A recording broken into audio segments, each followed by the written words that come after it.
number of displaced people surpasses 425,000 ចំនួននៃ displaced people មានជនដែលជំនះឬក៏ក្នុងន័យកន្លែងនេះគឺជនជំនះគឺមានជនដែលជំនះក្នុងន័យភាសាឬក៏យើងប្រែថាជនភាសាហ្នឹងឯងណា surpass មានថាវាកើនលើសឬក៏កើនជាងមានតែចំនួនវាច្រើនជាងណារហូតដល់425,000ឬក៏425,000 នាក់បងប្អូនកុំភ្លេចថាក្នុងសង្គ្រាមកម្ពុជាថៃនេះយើងមានការបញ្ចុះតម្លៃ 50% គ្រប់វគ្គសិក្សាតែម្ដងហើយបងចុះឈ្មោះមួយវគ្គសិក្សាគឺយើងដកលុយ$1ទឹកប្រាក់$1គឺចូលរួមដល់មូលនិធិជនភាសានិងមូលនិធិកងទ័ពជួរមុខរបស់យើងដោយវគ្គសិក្សាទាំងអស់បងអាចឃើញគឺមានការបញ្ចុះតម្លៃរហូតដល់ 50% រួចរាល់មានវគ្គកសែតមួយអីក៏យើងបញ្ចុះតម្លៃដែរណាបងគឺអញ្ចឹងបងអាចចូលខាតពូ kedu-learning.com ចូលត្រី3កន្លងស្ដាមជួយកលិវគ្គសិក្សាហើយបើសិនបងអត់ទាន់មានគណនីត្រូវបង្កើតគណនីមួយសិនក្រោយពីបង្កើតហើយបងអាចណា log in ហើយចូលទៅដាក់ស្នើវគ្គដែលបងចង់សិក្សាទៅបងចាប់អារម្មណ៍វគ្គមួយណាបងអាចចូលទៅជួយលើកពាក្យ by course បងការសិក្សាតាមតម្លៃរួចរាល់មកណាមាន AVA អាក្លេដែរឬមួយណាក៏បានដែរសិតតែ KQR ទាំងអស់បន្ទាប់មកបងជួយបន្ទាប់មកឲ្យ scan ហើយថតវិក័យប័ត្រទុកណាក្រោយពីថតវិក័យប័ត្រហើយបញ្ចូលលេខ TID វិក័យប័ត្រឬក៏គេហៅថាលេខយោងឬខ្លះណាគេហៅថាលេខកូដប្រតិបត្តិការណាហើយអាប់ឡូតវិក័យប័ត្របង់លុយហ្នឹងដាក់ស្នើមកចូលសិក្សាបានហើយអញ្ចឹងការប្រជុំរបស់យើងគឺដើម្បីយើងមានកម្លាំងក្នុងការធ្វើព័ត៌មានបន្ថែមផងហើយយើងត្រូវការចំណូលដែរព្រោះក្នុងគណៈពេលនេះគឺយើងអត់មានចំណូលទេជួមអត់របស់យើង More than 425,000 people have been forced to flee their homes to seek safety as a result of the Thai invasion of the Khmer territory, which its 10th day today. According to Minister of Information, Ned Petra, ចឹងប្រជាជនជាង 400,000 25,000 នាក់គឺបានបង្ខំចិត្ត flee មានរត់គេចឬក៏រត់ចេញពីប្រទេសរបស់ពួកគេដើម្បីស្វែងរកទីសុវត្ថិភាពឬក៏កន្លែងសុវត្ថិភាពដោយសារតែ as a result of មានថាដោយមូលហេតុតែដោយសារតែការឈ្លានពានរបស់ប្រទេសថៃមកលើទឹកដីរបស់ប្រទេសកម្ពុជា which enter is 10 day today ដែលឈានចូលដល់ថ្ងៃទី10ហើយណានៅថ្ងៃនេះអញ្ចឹងវារយៈពេលវា10ថ្ងៃមកហើយ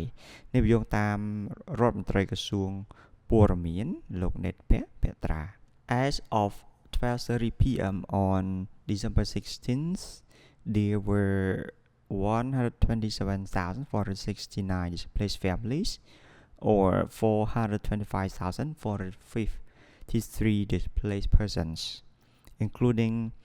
219,052 women 131,270 children he shared on his social media platforms អញ្ចឹងលោកនេពត្រាក៏បានចែកម្លែកលើបណ្ដាញវេទិកាទំនាក់ទំនងសង្គមរបស់លោកហ្នឹងគឺគិតត្រឹមម៉ោង 12:30 នាទីថ្ងៃទី 16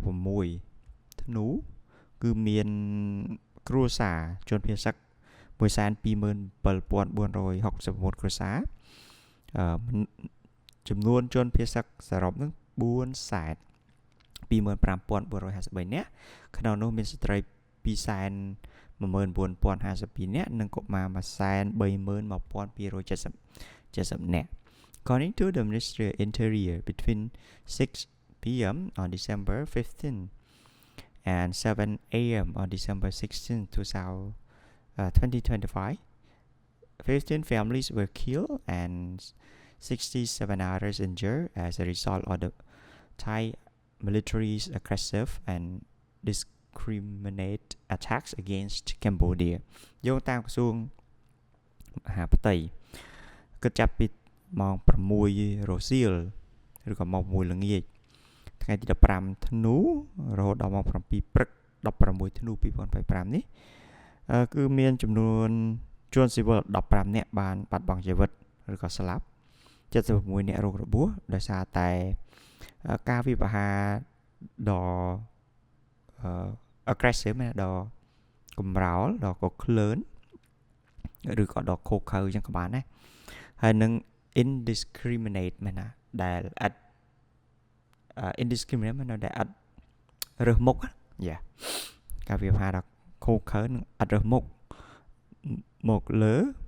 ប្រទេសកម្ពុជា Thai forces have continued to shell, bomb and use toxic gas on Cambodian territory with most attacks targeted civilian infrastructure including schools, pagodas, ancient temples, residential areas, roads and bridges ចឹងកងកម្លាំងប្រដាប់អាវុធថៃនោះគឺបន្ត shell មានថាផ្លោងគ្រាប់ទម្លាក់គ្រាប់បែកប្រើប្រាស់ឧស្ម័នពុលទៅលើទឹកដីនៃប្រទេសកម្ពុជាដោយការវិវត្តភាគច្រើននោះគឺសំដៅទៅលើហេដ្ឋារចនាសម្ព័ន្ធស៊ីវិលមានដូចជាសាលារៀនវត្តអារាមប្រាសាទប្រាង្គប្រាសាទទីកន្លែងប្រជាជនរស់នៅផ្លូវថ្នល់និងស្ពានផងដែរ